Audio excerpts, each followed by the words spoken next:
মৰমৰ ছাত্ৰ ছাত্ৰীসকল, আজি আমি ক্লাছ 7 সপ্তম শ্ৰেণীৰ সমাজ বিজ্ঞান পাঠ্যপুথি সমাজ বিচিত্ৰাত থকা পাঠ নম্বৰ হৈছে কিমান 1 আৰু পাঠটোৰ নাম হৈছে কি পৃথিৱীৰ অন্তৰ্ভাগ আৰু ভূপৃষ্ঠৰ পৰিৱৰ্তন। এই পাঠটোৰ অনুশীলনী 1 আৰু অনুশীলনী 2ত থকা প্ৰশ্ন উত্তৰসমূহ তোমালোকক ধুনীয়াকৈ বুজাই দিম। তোমালোকে ভিডিঅ'টো মন দি শুনিবা। প্ৰথমে 1 নম্বৰ তলৰ প্ৰশ্নবোৰৰ উত্তৰ দিয়া। এই প্ৰশ্ন উত্তৰবিলাক আলোচনা কৰিম। প্ৰথমে ক নম্বৰ ভূপৃষ্ঠৰ পৰিৱৰ্তন মানে কি? তোমালোকে ইয়াৰ উত্তৰটো লিখিবা যে ভূপৃষ্ঠৰ গঠন আকৃতি আৰু বৈশিষ্ট্যৰ পৰিৱৰ্তনকে ভূপৃষ্ঠৰ পৰিৱৰ্তন বোলে। ভূপৃষ্ঠ মানে কি? পৃথিৱীৰ উপৰিভাগ। পৃথিৱীৰ উপৰিভাগৰ যেতিয়া গঠন আকৃতি আৰু বৈশিষ্ট্যৰ পৰিৱৰ্তন হয় তাকে ভূপৃষ্ঠৰ পৰিৱৰ্তন বোলে। তাৰপিছত খ নম্বৰ ভূপৃষ্ঠৰ পৰিৱৰ্তনৰ কাৰক কেইটা কি কি? ভূপৃষ্ঠৰ পৰিৱৰ্তনৰ কাৰক প্ৰধানকৈ 2টা। প্ৰথমে 1 নম্বৰ আভ্যন্তৰীণ কাৰক, যেনে ভূমিকম্প আৰু আগ্নেয়গিৰি। এইবিলাক হৈছে আভ্যন্তৰীণ কাৰক। এইবিলাক ভূপৃষ্ঠৰ ভিতৰত সংঘটিত হয়। তাৰপিছত 2 নম্বৰ বাহ্যিক কাৰক, যেনে বতাহ, বৰষুণ, নদী, হ্ৰদ আদি। এইবিলাক হৈছে কি বাহ্যিক কাৰক। এইবিলাক বাহিৰত সংঘটিত হয়। তাৰপিছত গ নম্বৰ পৃথিৱীৰ কেন্দ্ৰভাগৰ উত্তাপ কিমান? তোমালোকে এই প্ৰশ্নৰ উত্তৰটো লিখিবা যে পৃথিৱীৰ কেন্দ্ৰভাগৰ উত্তাপ প্ৰায় 6000 ডিগ্ৰী চেলচিয়াছতকৈও বেছি। সীমা শব্দটো ক'ৰ পৰা আহিছে? তোমালোকে এই প্ৰশ্নৰ উত্তৰটো লিখিবা যে সীমা শব্দটো চিলিকনৰ Si আৰু মেগনেছিয়ামৰ Ma এই দুটা শব্দৰ সংযোগত আহিছে।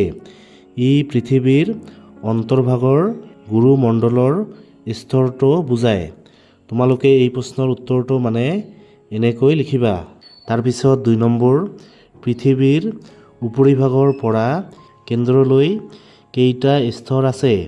ছবিৰ সহায়ত বুজাই লিখা। তোমালোকে ইয়াৰ উত্তৰ লিখিবা যে পৃথিৱীৰ উপৰিভাগৰ পৰা কেন্দ্ৰলৈ প্ৰধানকৈ 3টা স্তৰ আছে। প্ৰথমে ক নম্বৰ ভূপৃষ্ঠ বা ভূত্বক। এয়া পৃথিৱীৰ একেবাৰে ওপৰৰ কঠিন স্তৰ। ই প্ৰধানকৈ চিলিকন আৰু এলুমিনিয়ামৰ দ্বাৰা গঠিত। সেইবাবে ইয়াক চিয়াল বুলিও জনা যায়। তাৰপিছত খ নম্বৰ গুৰুমণ্ডল। তোমালোকে লিখিবা যে ভূত্বক বা ভূপৃষ্ঠৰ ঠিক তলৰ স্তৰটোৱে হ'ল প্ৰাৱাৰ বা গুৰুমণ্ডল। ভূত্বকৰ নিম্নভাগৰ পৰা ই প্ৰায় 2900 কিলোমিটাৰ পৰ্যন্ত গভীৰ। ইয়াত চিলিকন আৰু মেগনেছিয়াম অধিক থকাৰ বাবে সীমা স্তৰ বুলিও জনা যায়।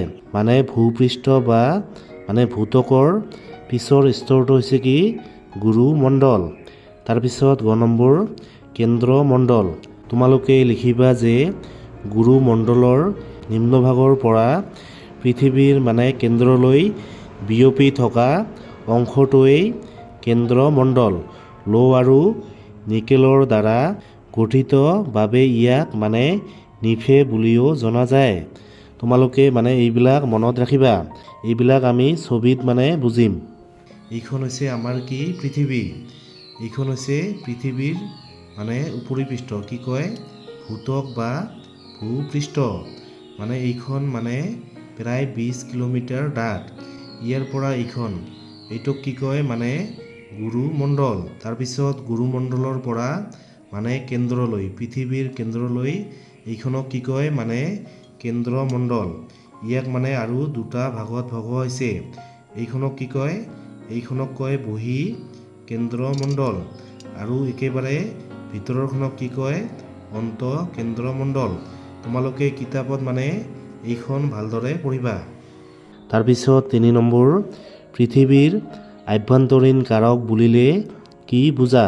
এইটো সহজ। তোমালোকে লিখিবা যে পৃথিৱীৰ অন্তৰ্ভাগত বা ভিতৰ ভাগত উৎপন্ন হোৱা যিবোৰ শক্তিয়ে ভূপৃষ্ঠৰ আকস্মিক বা লাহে লাহে পৰিৱৰ্তন ঘটায় মানে তাকেই পৃথিৱীৰ আভ্যন্তৰীণ কাৰক বোলে, যেনে ভূমিকম্প আৰু আগ্নেয়গিৰি।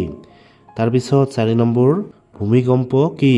ভূমিকম্পৰ কেন্দ্ৰ আৰু উপকেন্দ্ৰ কাক বোলে?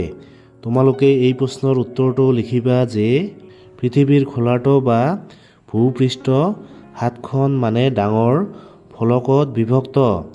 এই ফলকবোৰ লৰচৰ কৰিলে মানে পৃথিৱীৰ উপৰিভাগ কঁপি উঠে, ইয়াকে ভূমিকম্প বোলে। তাৰপিছত কেন্দ্ৰ, ভূগৰ্ভৰ যি স্থানত ভূমিকম্পৰ উৎপত্তি হয় সেই নিৰ্দিষ্ট স্থানটোক মানে ভূমিকম্পৰ কেন্দ্ৰ বোলে। তাৰপিছত ভূমিকম্পৰ মানে উপকেন্দ্ৰ। তোমালোকে লিখিবা যে ভূমিকম্পৰ কেন্দ্ৰটোৰ ঠিক ওপৰত থকা ভূপৃষ্ঠৰ ঠাইখনক ভূমিকম্পটোৰ মানে উপকেন্দ্ৰ বোলে। উপকেন্দ্ৰত ভূমিকম্পৰ প্ৰাবল্য আটাইতকৈ বেছি হয়। তাৰপিছত 5 নম্বৰ, আগ্নেয়গিৰি উদগীৰণ বুলিলে কি বুজা? তোমালোকে এই প্ৰশ্নৰ উত্তৰটো লিখিবা যে ভূ আন্দোলনৰ ফলত কেতিয়াবা ভূপৃষ্ঠত থকা ফাকেদি ভূগৰ্ভৰ পৰা উত্তপ্ত গলিত পদাৰ্থত হোৱা ছাই বাষ্প আদি প্ৰবল বেগেৰে বাহিৰলৈ ওলাই আহি চাৰিওফালে মানে বিয়পি পৰে। ইয়াক আগ্নেয়গিৰিৰ মানে উদগীৰণ বুলি কোৱা হয়। বাহিৰলৈ ওলাই অহা এই পদাৰ্থবোৰক মানে লাভা বুলি কোৱা হয়। মানে এইটো হৈছে কি মানে আগ্নেয়গিৰি। এতিয়া আমি অনুশীলনী 2ত থকা মানে এই প্ৰশ্ন উত্তৰবিলাক আলোচনা কৰিম। প্ৰথমে 1 নম্বৰ, তলৰ প্ৰশ্নবোৰৰ উত্তৰ দিয়া। প্ৰথমে ক নম্বৰ, বাহ্যিক শক্তিৰ 2টা উদাহৰণ দিয়া। এইটো আমি আগতে পাইছোঁ। তোমালোকে লিখিবা যে বাহ্যিক শক্তিৰ 2টা উদাহৰণ হ'ল মানে সৌৰশক্তি আৰু প্ৰবাহিত জল বা নদী। অন্যান্য উদাহৰণ যেনে হিম বা সাগৰৰ ঢৌ মানে বতাহ আদি।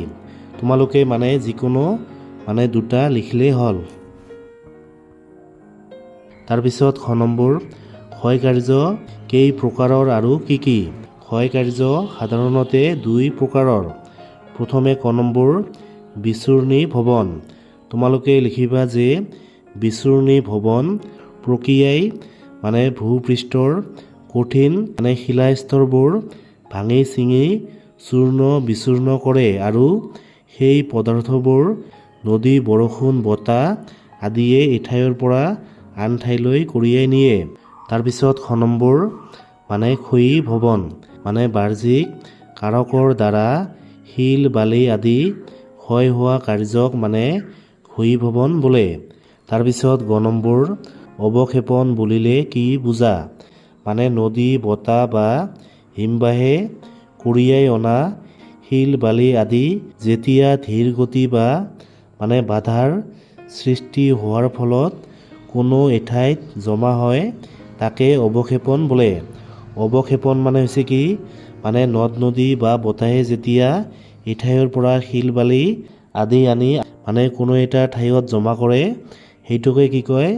অৱক্ষেপন। বালিয়ৰী কেই প্ৰকাৰৰ আৰু কি কি? তোমালোকে লিখিবা যে বালিয়ৰী প্ৰধানকৈ 2 প্ৰকাৰৰ। বালিয়ৰী মানে হৈছে কি মানে বালিৰে গঠিত পাহাৰ। মানে এইবিলাক মানে মৰুভূমিত দেখা যায়। মানে বালিয়াৰী প্ৰধানকৈ 2 প্ৰকাৰৰ। ক নম্বৰ হৈছে অনুদৈৰ্ঘ্য বালিয়াৰী আৰু খ নম্বৰ হৈছে অনুপ্ৰস্থ বালিয়াৰী। তাৰপিছত 2 নম্বৰ, সৌৰ শক্তিয়ে কিদৰে মানে ক্ষয়জাত পৰ্বতৰ মানে সৃষ্টি কৰিব পাৰে? তোমালোকে এই প্ৰশ্নৰ উত্তৰটো লিখিবা যে বছৰ বছৰ ধৰি মানে সূৰ্যৰ তাপ বেছিকৈ পোৱা মানে পৰ্বতৰ ঢালবোৰত থকা মানে শিলাস্তৰত ফাট মেলে। এইদৰে ফাট মেলি ভাঙি ছিঙি যোৱা পৰ্বতবোৰ মানে ক্ষয়জাত পৰ্বতলৈ পৰিৱৰ্তন হয়। এইটো মানে সহজ।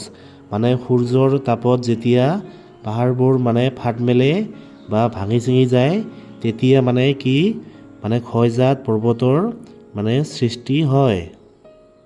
তাৰপিছত 3 নম্বৰ হিমবাহ সৃষ্টি কেনেকৈ হয়। অতি শীতল মেৰু অঞ্চল আৰু অতি ওখ পাৰ্বত্য অঞ্চলবোৰত জমা হৈ থকা মানে বৰফবোৰ নদীৰ দৰে নামি আহিলেই তাক মানে হিমবাহ বা বৰফৰ নৈ বুলি কোৱা হয়। তাৰপিছত 4 নম্বৰ সাগৰৰ ঢৌৱে কেনেকৈ উপকূল ভূমিৰ মানে পৰিৱৰ্তন সাধন কৰে। তোমালোকে এই প্ৰশ্নৰ উত্তৰটো লিখিবা যে মানে সাগৰৰ ঢৌৱে খুন্দা মাৰি মানে উপকূলৰ কঠিন শিলাখণ্ডবোৰ ভাঙি ক্ষয়প্ৰাপ্ত কৰে। একে সময়তে ঢৌৱে কঢ়িয়াই অনা শিল বালি আৰু পলসবোৰ উপকূলত জমা কৰি সুন্দৰ বালিচৰ বা মানে বীজ গঠন কৰে। এইটো মানে সহজ।